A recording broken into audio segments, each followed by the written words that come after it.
Of Tell Me Why I'm Wrong. Tucker Carlson showed up in Moscow this week to interview Vladimir Putin. It turned out to be anything but an interview. Putin droned on for 2 hours and 7 minutes, while Tucker sat there like an eager puppy.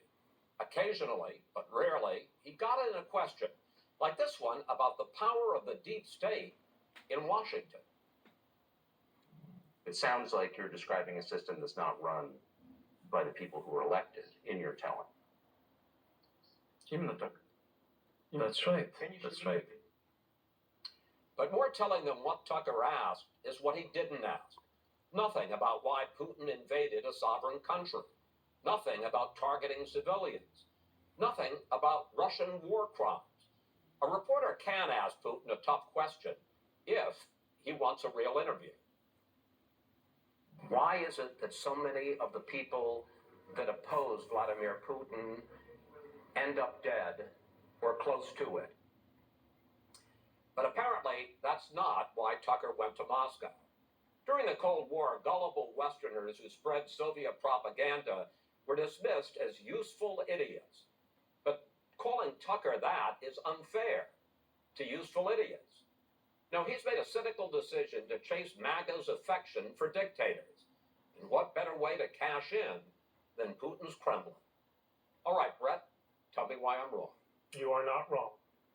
You are not wrong. And any of us who have had opportunities to interview bad guys, and as we should, ask tough questions and hold them at least to a moment in a spotlight to which they are not accustomed. And what you saw there, I mean, I think I mentioned this to you, they're looking at the Tokyo Rose of our day, basically broadcasting fascist propaganda to credulous people in the West who are eager to buy into the mythology of Putin as a champion of the Nordic races against their enemies and as an enemy of wokeness. It's one of the most disgraceful.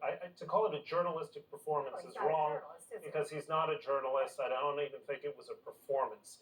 It was just simply being a scribe to one of the most vicious dictators of our time. Also, he did sit there. That was astonishing for that half hour, allowing Putin to go on about the history. I mean, it just wasn't even very good. It was like watching someone who can't play a sport just fumble over and over again as an interviewer. What do you think Tucker was up to in Moscow?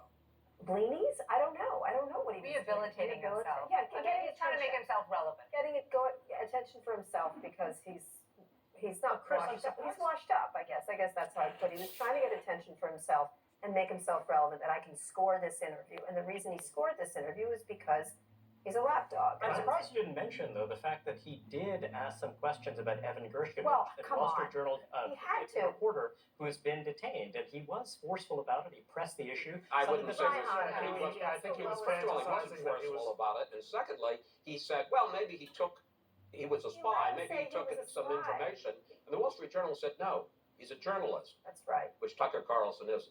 You know, I mean, my proudest achievement, the one thing I have on my wall, is that I was banned for life from Russia. And I think we should have more journalists who are in that category rather than in this one. The panel is back with their takes